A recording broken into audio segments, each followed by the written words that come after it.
정열의 장미를 닮은 백작약에 대해서 소개를 해드리도록 하겠습니다. 작약은 성질이 이제 차갑습니다. 차갑고 혈당을 내리고 혈관을 확장하는 작용이 있죠.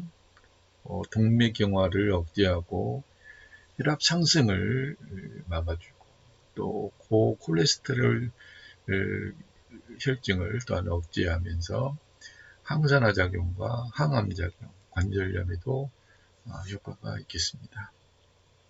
일반적으로 우리가 이 고콜레스테롤 HDL 좋지 않은 LDL이죠. 좋지 않은 콜레스테롤들을 우리가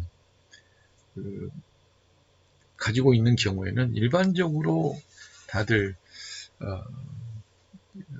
면역에 굉장히 취약한 것을 볼 수가 있거든요. 그리고 일반적으로 이 기름이 많이 있는 유지방이 많이 들어있는 가공식품들을 많이 먹다 보면 결국에는 고콜레스테롤 고지혈증 같은 경우를 경험을 할 수밖에 없죠.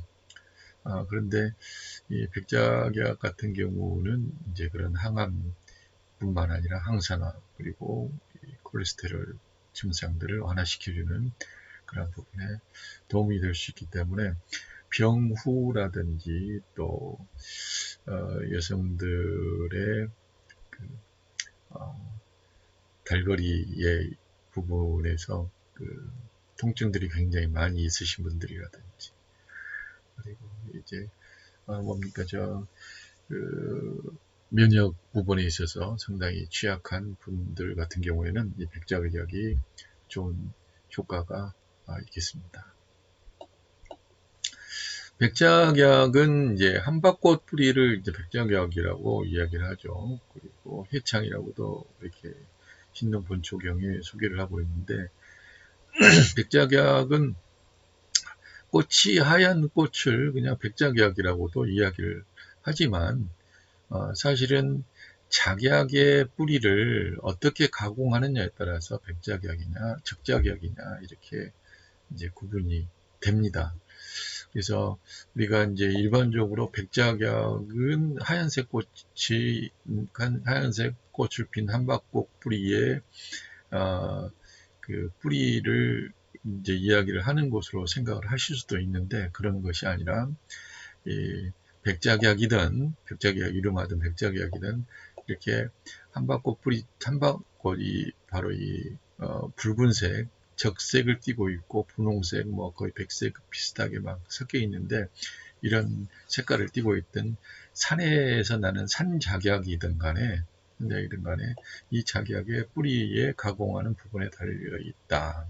그래서 뭐 뿌리를 이제 껍질을 이렇게 깎아서 이제 이렇게 말리는 것하고 그냥 뿌리채 껍질을 깎지 않고 껍질을 벗겨내지 않고 말리는 그런 거하고 이제 차이가 있는 거죠. 그래서 깎아 놓은 것은 이제 백작약이고 깎아 놓지 않고 껍질을 제거하지 않고 한 말린 부분은 이제 적작약이라고 이야기합니다. 효과적인 부분에 있어서는 아무래도 백작약보다는 적작약이 더 강력한 효과를 발휘한다고 볼 수가 있겠습니다. 그리고 우리가 일반적으로 작약과 백작약 그리고 천적작이라고 이렇게 이야기를 하는데 모두 다 이 작약과에 속하고요. 우리가 약으로 가장 많이 쓰는 부분 같은 경우는 지금 현재 이 작약을 가지고 가공을 해서 사용을 하고 있습니다.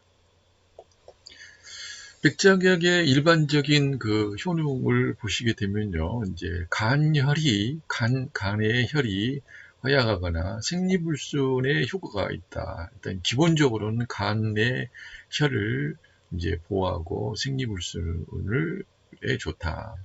그리고 간과 비장의 불화로 인해서 나타나는 흉역완복동통이라고 하는 부분은 이제 간은 이제 늑골 이 부분 있잖아요. 이 부분과 그 다음에 완복이기 때문에 위장 부위 우뭇가슴이라 하죠. 그 부분에 같이 동통이 있을 때, 찌르는 듯한 통증이 있게 되어질 때, 그리고 사지가 오그라들거나 급한 통증이 있을 때 이 백작약은 효과가 있습니다. 그리고 간양 상황으로 인한 두통이라든지 그 다음에 현운 증상이라든지 어지러움 증상이죠. 그 다음에 음을 수렴하여서 땀을 멈추게 하고 음호로 인해서 나타나는 이제 저녁에 땀을 많이 흘리는 음호 도안에 이제 효과가 있다. 그리고 뭐 또 다른 연구들의 현대적인 연구에 의하게 되어지면 간을 부드럽게 하면서 또 이제 통증을 멈추게 한다.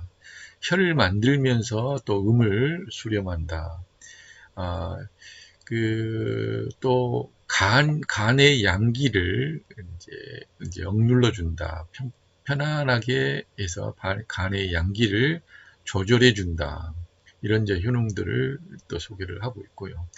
그리고 내분비 계통에 작용해서 혈당을 내리는 효과가 있고 혈관 확장 작용, 동맥경화 억제 효과, 그리고 혈압 상승 효과라든지 고콜레스테롤증이라든지 고지혈증 같은 경우라든지 그리고 항산화 작용, 항암 작용, 관절염에 효과가 있는 것으로 이렇게 소개가 되고 있어요. 그래서 이제 가장 좋은 부분으로는 이제 음허 증상에는 이제 아주 좋고요. 양허나 일단 기허에는 조금 주의를 할 필요가 있겠습니다. 왜냐하면 성질 자체가 또 이제 시원한 성질을 가지고 있기 때문에요. 그러나 또 이게 이제 지역별로 생산되어지는 작약의 종류에 따라서 또 다를 수 있을 것이라고 생각이 되어집니다. 그래서 예를 든다 한다면 지금 작약 같은 경우는 이제 이러한 환경 속에서 이제 자라고 있죠.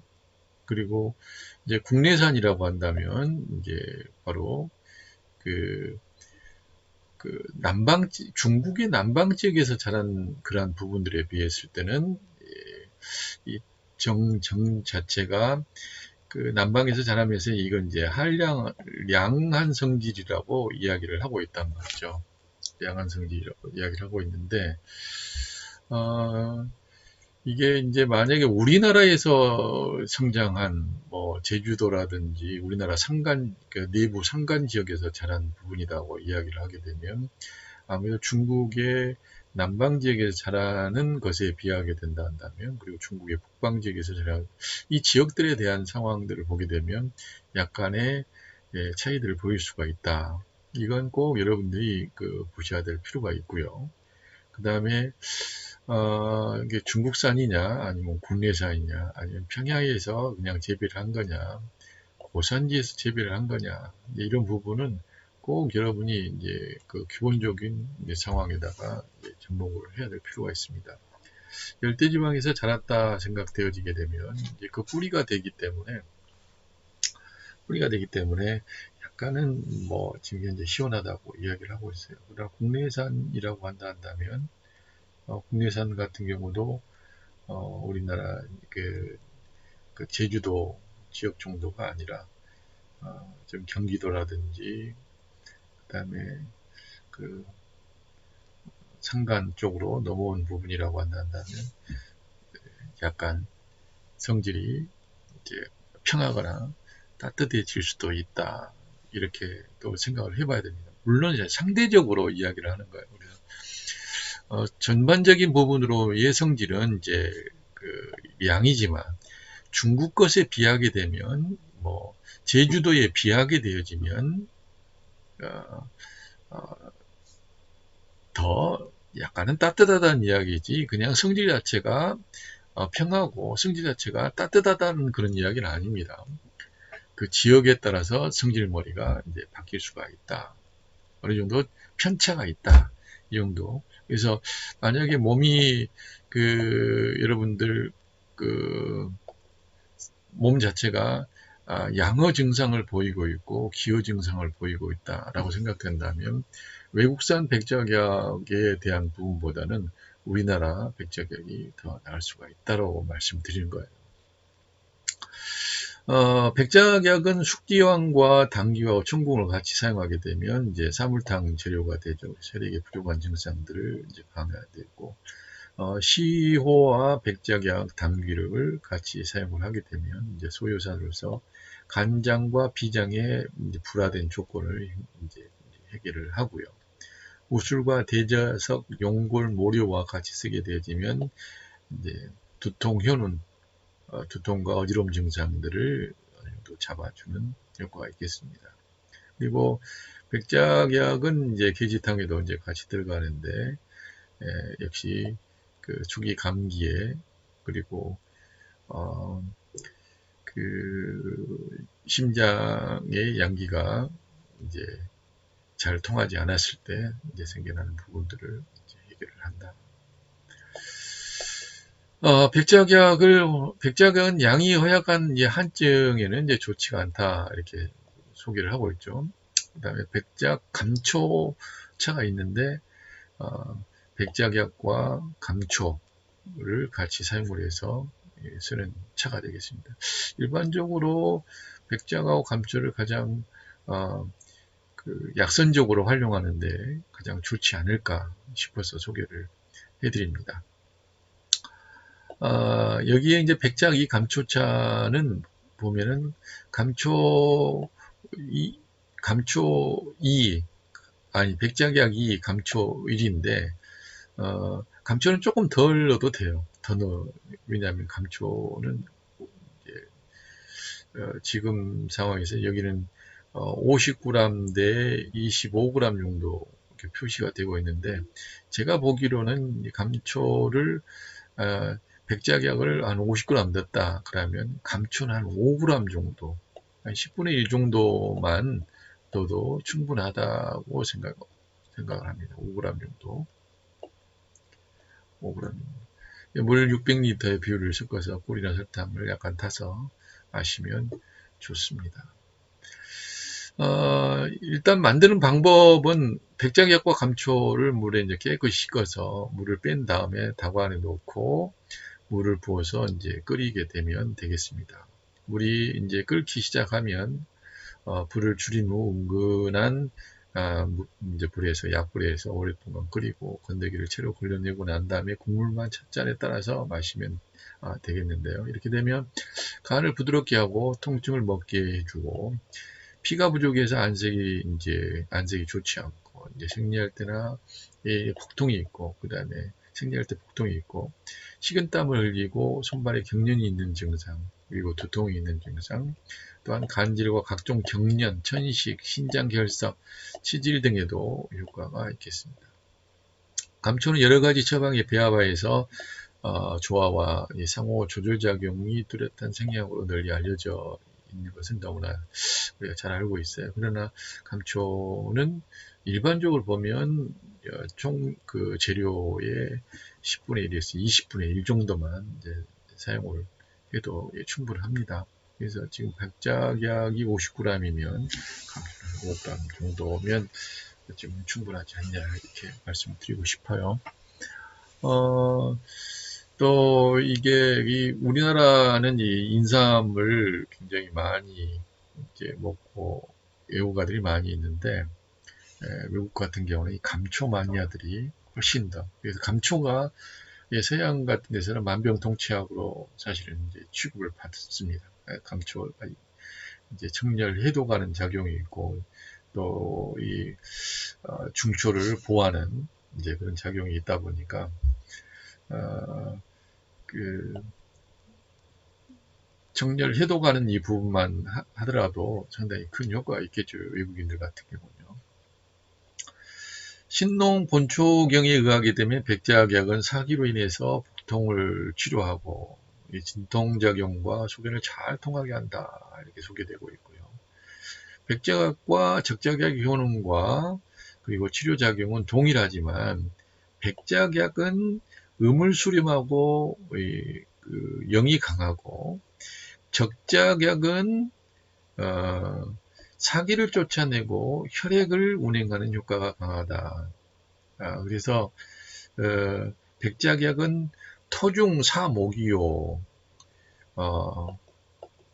토중사목이요. 적작약은 혈중활체다라고 하는 이런 그 효능으로 소개가 되고 있어요. 그래서 현대 양리작용이 하게 되면 면역 능력을 강하게 하고 회복작용이 빠르고 급성 염증이나 수종 억제하는 효과가 있고 진정작용과 해경작용이 있다 이렇게 소개가 되고 있습니다. 이 적작약은 혈중활체의 능력이 강하다고 이야기를 했죠. 혈중활체라고 하는 부분은 혈액순환에 더 강력하다는 거죠.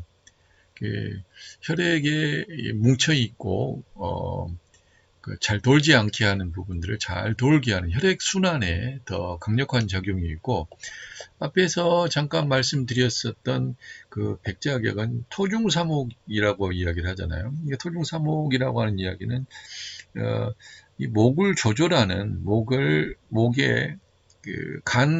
간의 작용을 조절해주는 간에 열을 내려준다든지 하는 그런 부분들을 토중사목의 작용으로 이렇게 이야기를 하고 있어요. 자, 그래서 백작약과 적작약은 효능이 치료작용은 동일하다고 이야기했습니다. 근데 백작약은 음을 수렴하고 이 연기를 더 강하게 하는 부분이 있는가 하면 적작약은 사기를 쫓아낸다. 그리고 혈액 운행을 강하게 한다.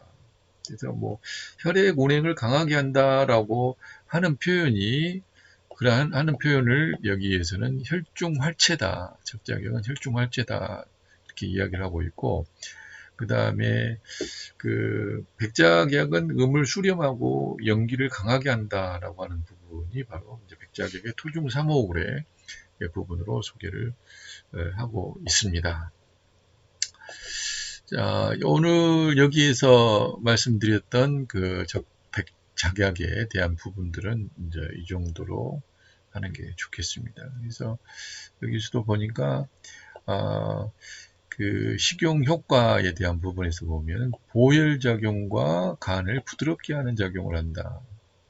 그 다음에 중초를 부드럽게 완만하게 완화시켜서 통증을 완화시킨다. 그래서 간목과 비장부 위장의 위토에 대한 부분을 이제 완화시키고 부드럽게 하는 작용을 하고, 음기를 수렴하고 그러면서 또한 땀을 이제 걷어들이는 그러한 작용들을 한다고 지금 소개가 되고 있는 것을 볼 수 있습니다.